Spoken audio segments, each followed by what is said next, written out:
नमस्कार, हल्ला बोल टीवी देख रहे हैं आप। मैं हूं आपके साथ प्रियंका। बता दें कि बीजेपी ने अपनी ये सीट दे दी चिराग पासवान को। कई नेताओं का टूटा दिल। क्या है ये पूरा मामला, इस विषय पे और भी ज्यादा जानकारी के लिए आज हमारे साथ हल्ला बोल टीवी के संपादक दीपक शर्मा। देखिए, ये जो सीट है यह बोधगया सीट है। बोधगया सीट चिराग पासवान को दे दी गई है। आप पूछेंगे कि हम लोगों को हल्ला बोल टीवी को यह कैसे पता चला, तो यह बात हरि मांझी जो गया के सांसद रहे हैं और बोधगया से विधायक रहे हैं, उन्होंने पोस्ट करके बकायदा माइक्रो ब्लॉगिंग साइट एक्स पर ट्वीट करके यह जानकारी दी है कि बोधगया सीट दे दी गई है चिराग पासवान को। और उन्होंने इस पर यह दुख भी जताया है कि यह सीट मुझे नहीं मिली। मतलब हरि मांझी चाहते थे बोधगया सीट से विधानसभा चुनाव लड़ना। वे गया से सांसद रहे हैं, बोधगया से विधायक रहे हैं और इस बार उनकी इच्छा थी बोधगया सीट से विधानसभा चुनाव लड़ने की। लेकिन बोधगया सीट किसको दे दी गई? बोधगया सीट दे दी गई चिराग पासवान की पार्टी को। अब चिराग पासवान की पार्टी को जब बोधगया सीट दे दी गई है तो इससे कौन कौन नाराज होगा, किसका किसका दिल टूटेगा? इससे नाराज होंगे जीतन राम मांझी, इससे नाराज होंगे भारतीय जनता पार्टी के वे नेता जैसे हरि मांझी, जिनको उम्मीद थी कि वहां से भारतीय जनता पार्टी उन्हें टिकट देगी। इससे नाराज होंगे वे तमाम कार्यकर्ता भारतीय जनता पार्टी के जो चाहते थे कि बोधगया से उनका विधायक चुनकर आए। अब हरि मांझी ने किस तरह से अपना दर्द बयां किया है हम आपको पढ़कर सुनाते हैं। हरि मांझी ने कल रात ट्वीट किया। उन्होंने लिखा कि मुझे सूचना प्राप्त हुई है कि बोधगया विधानसभा सीट इस बार एनडीए गठबंधन में लोजपा के खाते में जा रही है। यह गठबंधन की सामूहिक रणनीति और संगठन के निर्णय का परिणाम है जिसका मैं पूरा सम्मान करता हूं। मुझे याद है कि 2019 में जब गया जी संसदीय सीट जदयू के हिस्से में आई थी तब भी मैंने तन मन और लगन से पार्टी के लिए काम किया था और उस सीट पर जीत दिलाने में अहम भूमिका निभाई थी। 2024 के लोकसभा चुनाव में भी जब हम पार्टी को यह सीट मिली तब भी मैंने उसी समर्पण के साथ पार्टी के पक्ष में काम किया और विजयी होने में योगदान दिया।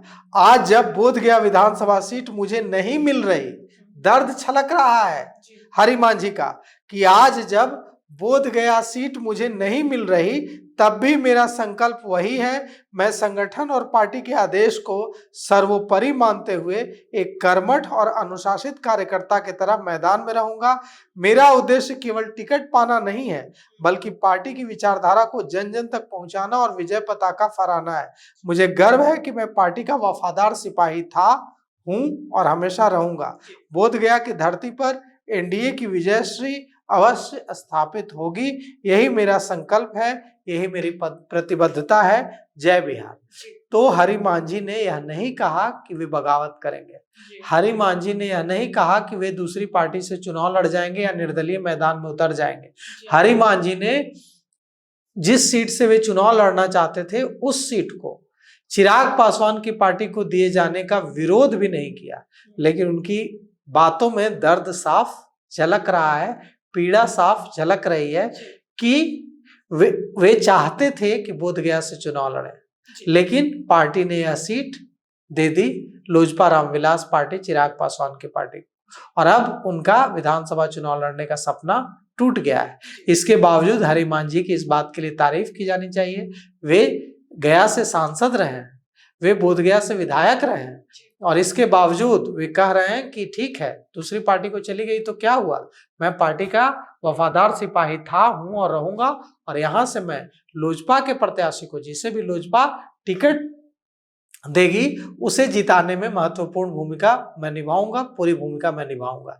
तो ऐसे नेता अगर हर पार्टी में हो तब तो लड़ाई ही खत्म हो जाए। होता यह है कि जैसे ही टिकट न मिलने का दिखता है कि टिकट नहीं मिलेगा, तुरंत जो पार्टी के नेता हैं वो दूसरी पार्टियों से संपर्क में आ जाते हैं, निर्दलीय चुनाव लड़ने का ऐलान कर देते हैं। लेकिन देखिए, हरि मांझी की तारीफ की जानी चाहिए कि हरि मांझी ने कहा कि मैं चुनाव लड़ना चाहता था, टिकट अब नहीं मिलेगा, मुझे सूचना है कि बोधगया सीट दे दी गई है चिराग पासवान को। लेकिन यह तो हरि मांझी ने कहा ना, जीतन मांझी ने तो इस पर कुछ नहीं कहा है।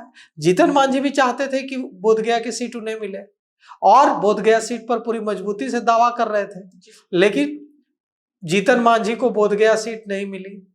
हरि मांझी जो भारतीय जनता पार्टी से लड़ना चाहते थे उनको यह सीट नहीं मिली। चिराग पासवान को मिल गई। अब देखिए जीतन मांझी का क्या रिएक्शन आता है बोधगया की सीट चिराग पासवान को दिए जाने पर। तो सुना आपने इन सबको लेकर, आपकी क्या राय में कमेंट सेक्शन में जरूर बताइएगा। और इस पेशकश में इतना ही। आगे की खबर देखने के लिए बने रहे हल्ला बोल टीवी के साथ।